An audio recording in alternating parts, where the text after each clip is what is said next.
En nom del grup parlamentari Iniciativa Verds Esquerra Unida, té la paraula la il·lustre senyora Marta Ribas.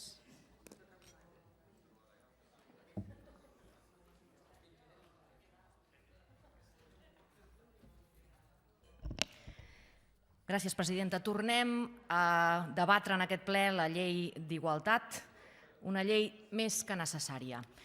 Les dones som majoria a la societat i encara no tenim les mateixes oportunitats que els homes. Per tant, ens cal una llei d'igualtat entre els homes i les dones i els homes, que és el que és aquesta llei.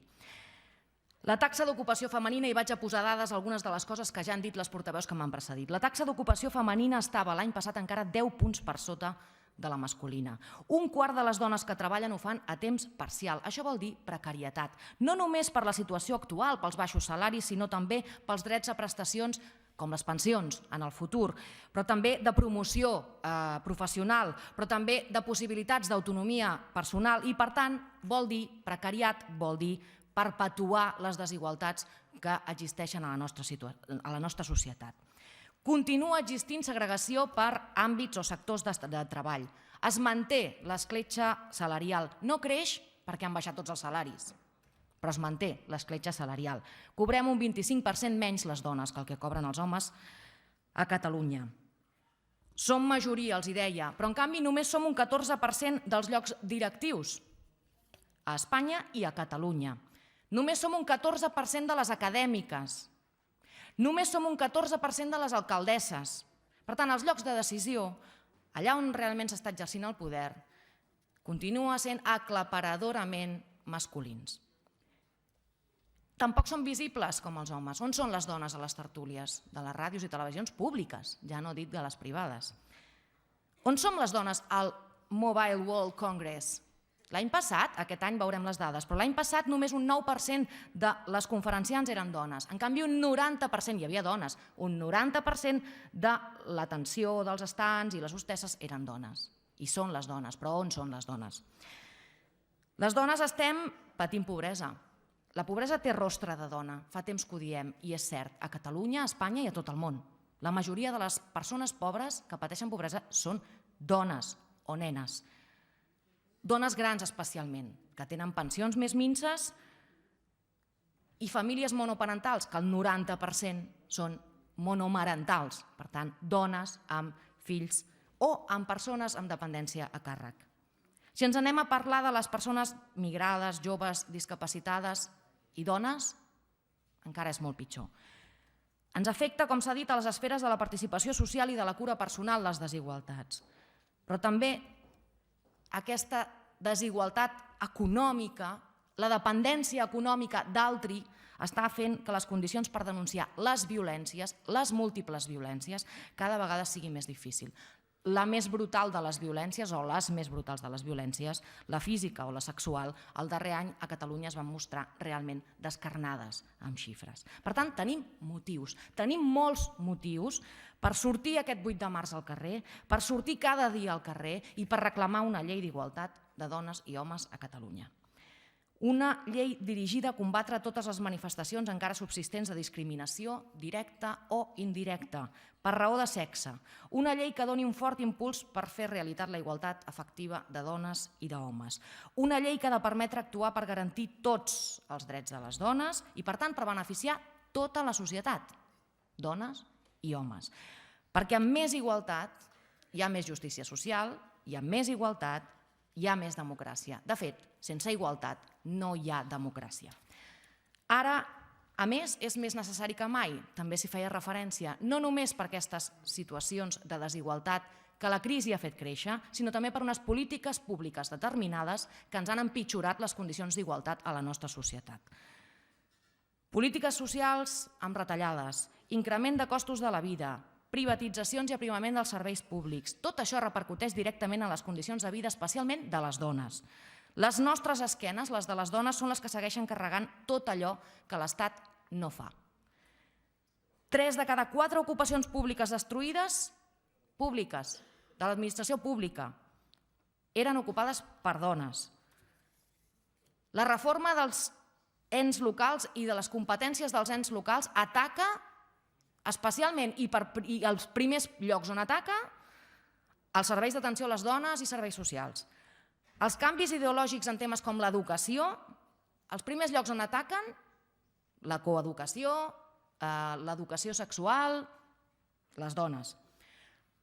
L'intent de reforma regressiva de la llei de salut sexual i reproductiva que hem tingut, que s'ha aturat parcialment, però que continua intentant-se modificar regressivament, especialment atacant aquelles més febles, les dones joves, que estan en condicions especials. I l'educació sexual. També a Catalunya el Departament de Treball ha fet desaparèixer la Direcció General d'Oportunitats i amb ella els programes realitzats per combatre l'exclusió sociolaboral de les dones, per la segregació horitzontal, per promoure la presència de dones en càrrecs de responsabilitat. Les PIRMIs els hi feien referència, sí, s'han retallat les prestacions socials. L'educació 0-3, sense ni un euro en els pressupostos aprovats ahir per aquest Parlament des del Govern de la Generalitat, 0 euros. Pels 0-3 anys, això afecta les dones. Temps d'hospitalització cada cop més curts per les retallades, això afecta les dones. Qualsevol retallada de les moltes que han fet en la cura de la gent gran afecta especialment a les dones. Ens cal la llei, per tant, però sobretot ens calen voluntats polítiques per dur-la a terme. Nosaltres farem tot el possible perquè aquesta llei s'aprovi en aquesta legislatura, però també farem cada dia tot el possible perquè es reverteixin aquelles coses que avui en dia ja estan afectant i molt negativament a les dones i a la igualtat en aquest país i perquè hi hagi voluntat política en el govern que hagi d'aplicar aquesta llei d'igualtat de dones i homes. I les lleis són ideològiques i els governs, amb unes ideologies o amb unes altres, apliquen les lleis amb més o amb menys voluntats i les coses s'han de dir claretes. S'acaben d'aprovar uns pressupostos que no tenen, per exemple, estudi de perspectiva de gènere i un impacte brutal en condicions d'igualtat de les dones en aquest país. Aquesta llei intentarà posar solucions a això. Per exemple, l'obligació de posar perspectiva de gènere a totes les polítiques públiques, però també a eliminar les discriminacions i les subordinacions històriques, a reconèixer i a fer comptar el paper social i econòmic de les dones, de tot allò que fan les dones, també d'aquelles tasques que fins ara econòmicament no han estat reconegudes.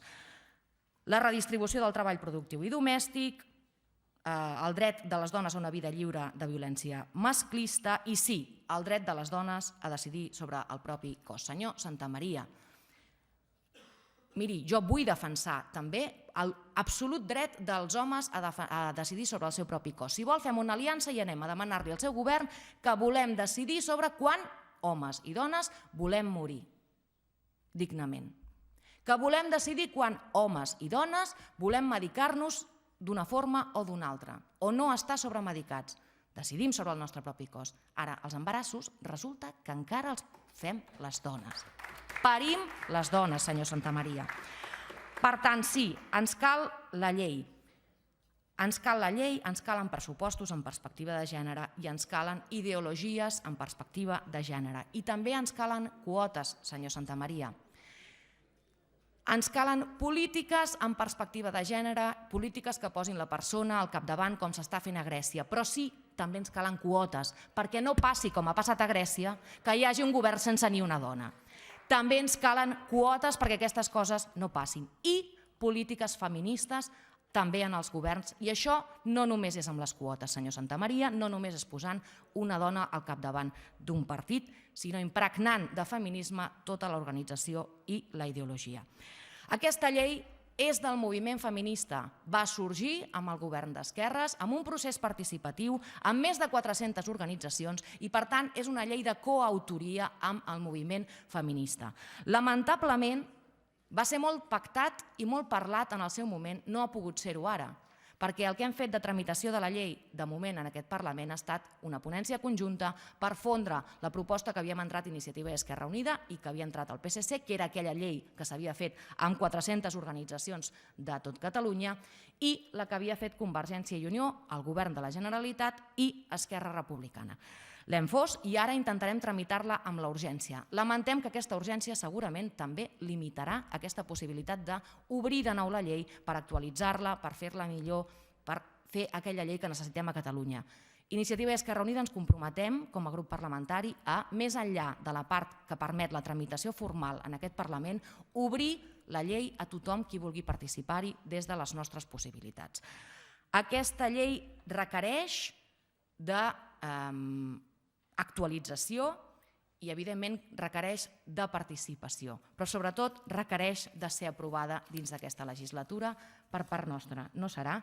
Sé que hi ha voluntats, així que posem-nos-hi totes i tots a fer una bona llei perquè tenim molts motius.